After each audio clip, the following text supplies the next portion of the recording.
Greetings, fellow California gun owners. I'm Nicky Stallard. I'm the California coordinated spokesperson for the Pink Pistols. We're part of the Coalition for Civil Liberties, and we are fighting for the Second Amendment rights here in California. The battle for our Second Amendment rights is discouraging. I know that many people feel that California is a lost cause, that we're a sinking ship. Why bother? Well, let me tell you something, okay?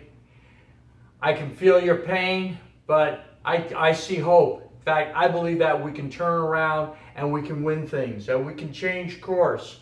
Now, why do I believe we can do that? Well, it's because we got an opportunity to change things around. That's why. Now, how do we get this opportunity? Well, we can ironically thank Lieutenant Governor Gavin Newsom for it. I know what you're saying. Gavin, how did he do things? Well, Gavin has personality traits. He's a big ego, lots of pride. He's a very arrogant person, okay? And when you're arrogant, you tend to be, arrogance and ignorance goes hand in hand. That means when you got very tunnel vision, okay, you make mistakes. And in this case, he made a big mistake. You see, Gavin wants to replace Jerry Brown in 2018. He wants to be governor of California. But as lieutenant governor, he doesn't get very much press. Really, he doesn't do much of anything. So what he did was he went to his friends in San Francisco, and he went to his rich buddies, and he got money. He said, well, he went to the legal community against violence, and they crafted up this Gun Safety for All Act. It's a massive gun bill, a gun proposition, 42 pages long. It's horrible. Then he went to his rich friends to help fund it so he could get fund and get signatures to get this thing on the ballot.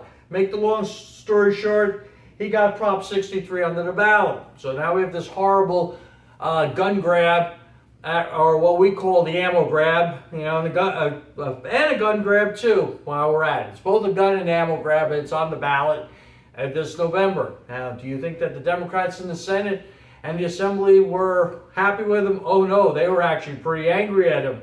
They're saying, Gavin, okay, do you realize what you did? He says, yes. I said, you took the gun issue out of party politics and stuff. Your proposition is going to infuriate gun owners and get them to go to the polls.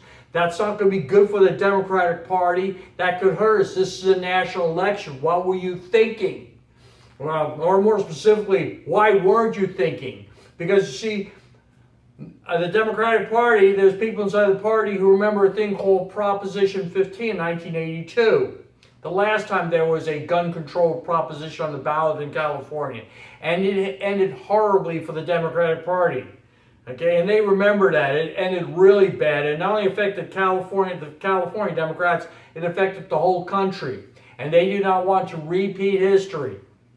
So what they said, okay, fine, Gavin. You said that you put these things on because we haven't been able to pass bills. So what did they do? They went in and they took many bills that they had and they gutted it and amended them. And they rammed through what we call the Gunmageddon.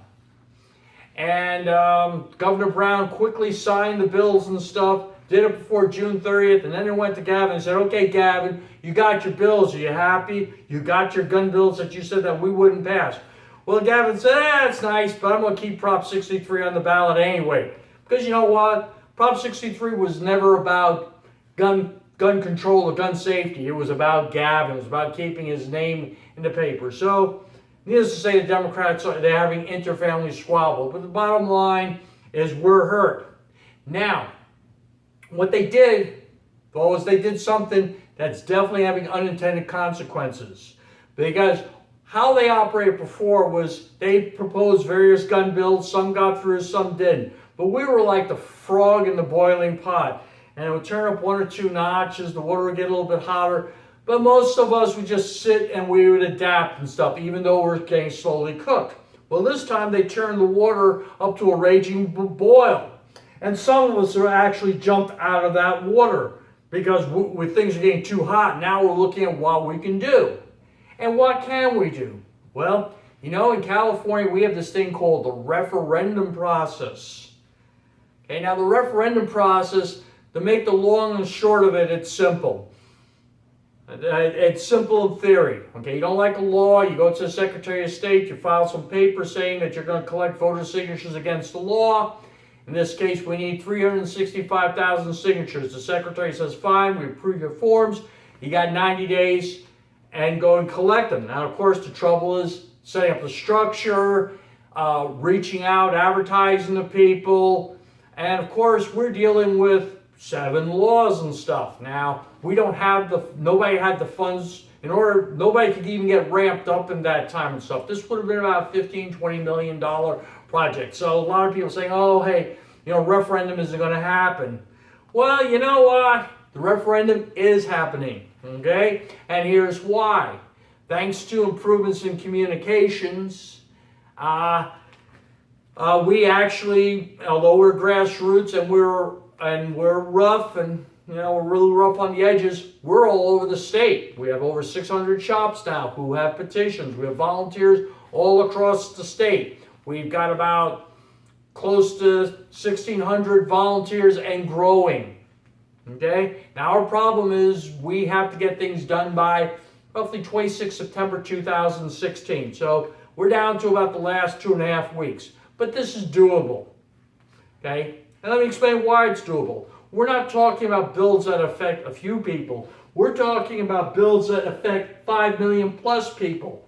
Our target to make sure that our referendums qualifies 500,000 signatures. So we only need to reach 1 in 10 firearms owners. And by the way, you don't have to be a firearms owner to sign it. Okay, but we just need to go to our people. Okay, 1 in 10. Now, a lot of people own rifles that are going to be banned by these bills. Anybody who has a semi-automatic firearm, you're either going to have to, change its cosmetic features, you're going to have to register it, or you're going to have to get rid of it.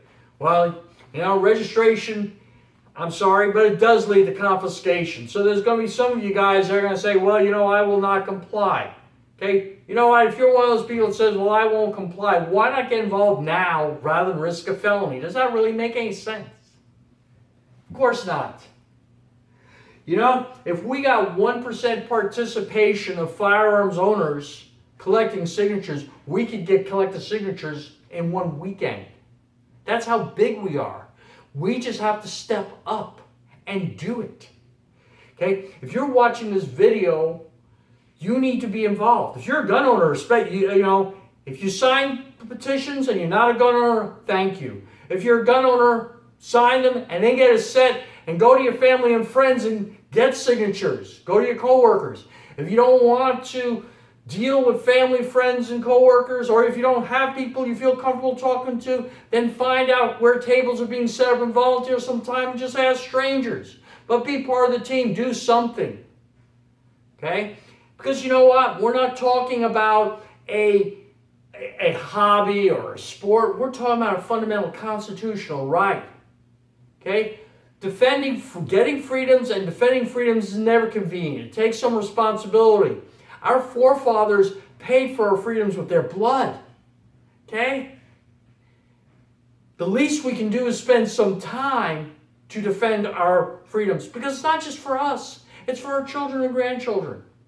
If we lose our rights because we valiantly fought for them but lost, at least we can hang our heads high. But if we just forfeit our rights, that's an embarrassment. That's un-American. As I say to you, I'm a spokesperson for the Pink Pistols, which basically means I've got my foot in 2 camps. I have my foot in both the gay camp and the gun camp. Let me tell you something.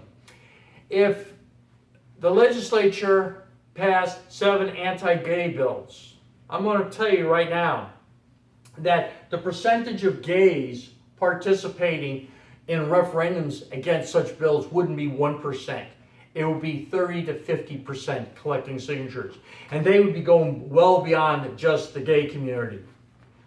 Okay? And when it comes to voting, voting is in excess of 80%. Okay, why? Because they go on offense.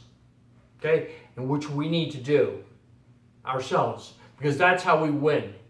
Now, I'm going to give you two futures. And if you're watching this video right now, you're going to make the decision either way.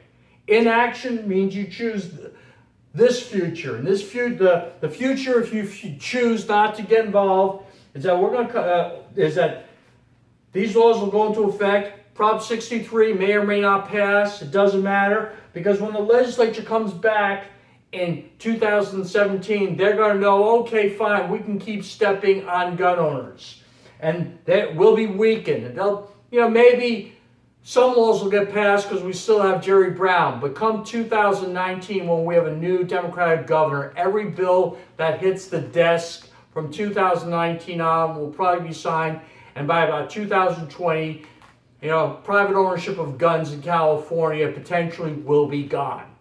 That's the future if you choose to do nothing. But I'm going to give you a different future. A different future is you step up and your friends step up. And only a small number of us have to do it. 1%. Hell, we should have 10% of us doing it. We should have 100% of us doing it. But we qualified the referendums. Well, what's going to happen? Well, the state legislature is going to say, holy crap, that's never happened. It's going to be historic. Okay? And it's going to be at the end of September, which is going to raise Second Amendment to everyone's radar, not just in California, but all across the country. We're going to give a boost to the morale of every gun owner in the country. Okay? A lot of the elections are close. It could mean the difference of us retaining our gun rights or losing them. Okay? Your few hours action over the next few weeks could make the difference between us having liberty and not. Okay? It's your duty to get involved. You're being called on. You're being drafted, okay? I'm not going to be nice about it. You're being drafted. Veto Gunmageddon. Veto Gunmageddon. Get online. Get involved. Now, I'm going to tell you what will happen when you get involved. We qualify. Our legislature has a fit. When we're qualified, we motivate the people we couldn't reach to actually register. And we can move on, get stronger throughout October, defeat Prop 63. So now Gavin's proposition goes down. When Gavin's proposition goes down, we get the voter information. So Gavin not only motivates us to shut down the state assembly, not only potentially costs Hillary the presidency, but he also gives us a roadmap all throughout California, telling us where we're weak on gun rights, where we're strong on gun rights, and where we can outreach over 2017, 2018. When we go walking into when the legislature starts up in 2017, they're going to know that every gun law that they do, if they do get any gun laws passed, that we're going to come back and we're going to hit them on a referendum, and it's going to be on the 2018 election. So they know that, whatever they pass, the California voters are going to be reaching for it, and they're going to know that we're having a building grassroots army.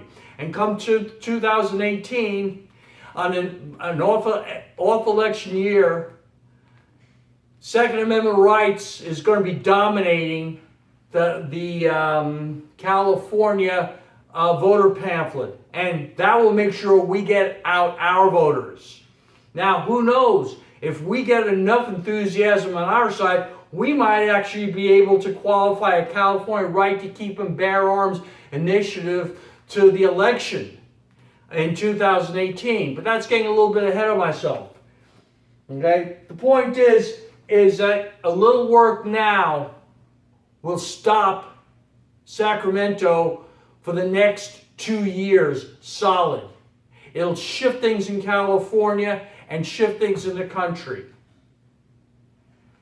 Okay? And we will go on offense. And I promise you, when you're on offense and you're the one delivering the sucker punches and the kicks, and you're making the other guys go on defense, because it's going to put the anti-gunners on full-on defense. I'm going to tell you something. These guys they will eat each other. They have no loyalty. They're all self-centered, and they've got a victim mindset. They don't like to take personal responsibility, and they will look to find someone amongst them to blame. Okay? Because they will not. Because after all, that's just the way they are. Okay? But let's get things going. Again, Veto Gunmageddon. So let's do it, guys. Thank you.